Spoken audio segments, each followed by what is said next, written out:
How y'all doing, ladies and gentlemen? This is Mario Matthews, owner and operator of MinutesTillDawn Productions, and today we are going to be talking about the Kenosha protests in relation to Mr. Jacob Blake.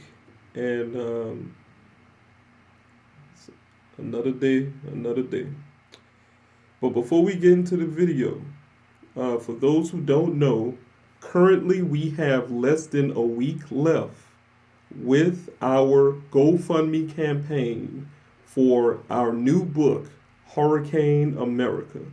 Hurricane America is a nonfiction novel based on a true events of Hurricane Katrina.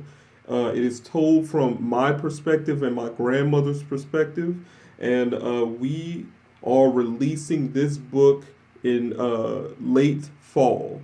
So fall of this year, the book will be released, and we are currently taking donations via GoFundMe. You'll be able to find the link in the description below this video. Hurricane in America tells the story of the before, during, and after conditions of Hurricane Katrina, and how all of this, how all of the condition that my family and many Black American descendants of slave families experienced during the time, and how it all culminated into that disaster. So please, please, please donate whatever you can. Thank you so much for all of the love, all of the support. And let's get into the video. Please like, please share, and let's do it. Okay, so I have an article here from the Associated Press talking about Mr. Jacob Blake's his shooting, and how the police over there in Kenosha shot this man in the back 7 times. We're going to read briefly about some of the details in relation to this incident. So let's get into it. So from the Associated Press, anger erupts over the shooting of a Black man by police spilled into the streets of Kenosha for a second night Monday, with police again firing tear gas at hundreds of protesters who defied a curfew, threw bottles, and shot fireworks at law enforcement guarding the courthouse. The southeastern Wisconsin city became the nation's latest flashpoint in a summer of racial unrest after cell phone footage of police shooting Jacob Blake, apparently in the back, as he leaned into his SUV while his 3 kids sat in the vehicle, circulated wildly on social media Sunday. The 29-year-old was hospitalized in serious condition. The shooting drew condemnation from Democratic Governor Tony Evers, who also called out 125 members of the National Guard on Monday as protesters set fire to cars, smashed windows, and clashed with officers in riot gear the previous night. Police first fired tear gas Monday about 30 minutes after 8 p.m. curfew took effect to disperse protesters who chanted "No justice, no peace," as they confronted a line of officers who wore protective gear and stood shoulder to shoulder in front of the courthouse entrance. But hundreds of people stuck around, screaming at police and lighting fires, including a garbage truck near the courthouse. So there's footage of this all over the internet, in case you don't know. Man, I watched the video of the shooting, and man, it was something like I wish I didn't watch it, but yeah, dude was trying to get into his car. He was obviously distraught. The police was hounding him, and they grabbed the man by the shirt and shot him 7 times at point blank range. with his kids in the back seat.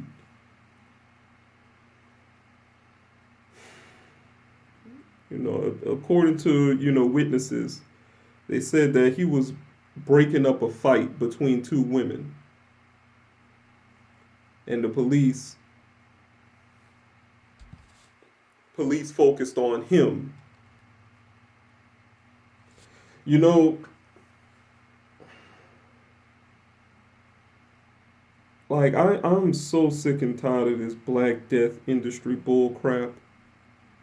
Like I'm so sick and tired of it, man. Every time there's a black man, black woman die at the hands of these suspected white supremacist race soldiers, it always ends with somebody trying to capitalize off of the death of the black person who dies. And fortunately, Mr. Blake did not die. However, according to last reports, he is paralyzed from the waist down. His father came out and said, according to last reports, that he's paralyzed from the waist down. They don't even know if it's a temporary condition or is permanent.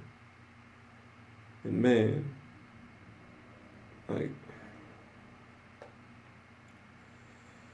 continuing with the Associated Press release, tensions had flared anew early Monday after a news conference with Kenosha Mayor John Antarmian, originally to be held in a park, was moved inside the city's public safety building. Hundreds of protesters rushed into the building and the doors were snapped off the hinges before police and riot gear pepper sprayed the crowd, which included a photographer from the Associated Press. Police in the former auto manufacturing center of 100,000 people midway between Milwaukee and Chicago said they were responding to a call about a domestic dispute when they encountered Blake on Sunday. They did not say whether Blake was armed or why police opened fire. They released no details on the dispute, and they did not immediately disclose the race of the three officers at the scene. The man said he made the cell phone video. 22-year-old Rasheen White said he saw Blake scuffling with three officers and heard them yell, drop the knife," before gun erupted. He said he didn't see a knife in Blake's hand.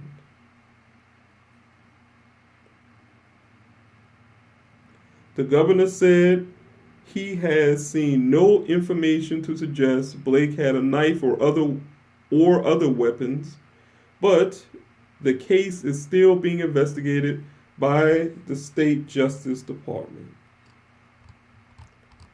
So they're claiming that this dude had a knife. And the video clearly showed that there was nothing to be seen as in relation to this mysterious phantom knife. And they shot this man in the back 7 times in front of his children.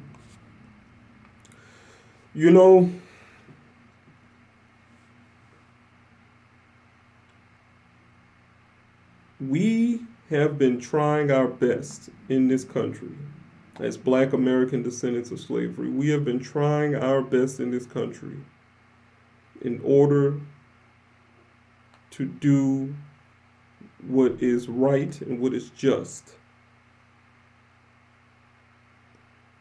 We've been trying our best to make sure that our families and our kids have the best lives that they can possibly have, hopefully much better than our own. And when drama ensues, you know, we're quick to try our best to help and stop, stop things from getting out of control. But when you add elements like this into the pie, and these white supremacist race soldiers, pretending to be police officers, when they get into the mix,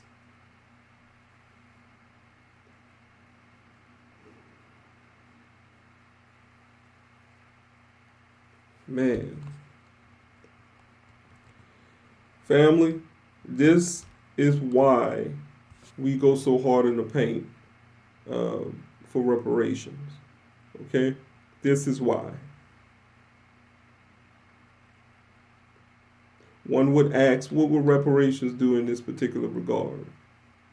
Well, first and foremost, reparations would make sure that all of this man's health, his family's health, mentally and physically, is taken care of.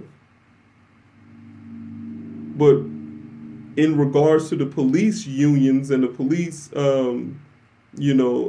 personnel, or rather these race soldiers pretending to be police officers, if you ask me, a part of reparations should be a specific cabinet or initiative under the reparations bill that is only held by ADOS people to make sure that all of the white supremacist terroristic influence in all institutions throughout the United States should be outlawed. Now people say, "Oh, that's a witch hunt. You calling for a witch hunt? You mean to tell me you're going to give black people who descend from American slavery extrajudicial power to go on a witch hunt from all institutions across the land?" Yes. Yes. Because as far as I'm concerned, the current institutions that we have in place ain't policing themselves properly.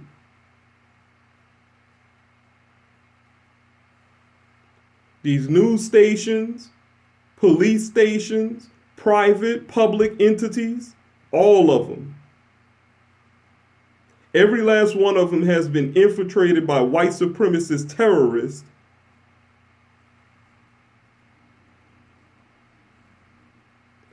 who would rather continue to see this type of vile. Oh my God, bro. I'm trying to keep it PG, family. I really am. I really am. But see, this is the problem that we're having. We are steadily trying to let these institutions police themselves, and yet they're proving time and time again that these influences, these white supremacist terroristic influences and ideologies are seeping through, through these institutions throughout the land. This should have been solved after the Civil War. Every single Nazi should have been hung. And yet we let them fester in our system. And here we are now.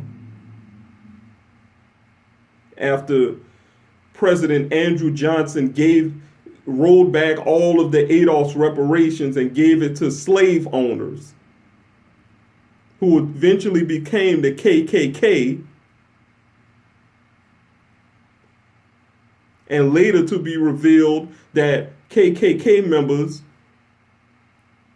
are your lawmakers, your lawyers, your police officers, your firemen. And look where we are now. They don't even need a hood anymore.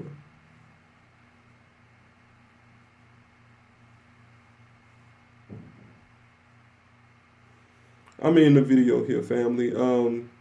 Thank y'all for all the love, all the support. Please like, please share, please subscribe, and please, if you can, donate to Hurricane America and our GoFundMe. The link is below in the description.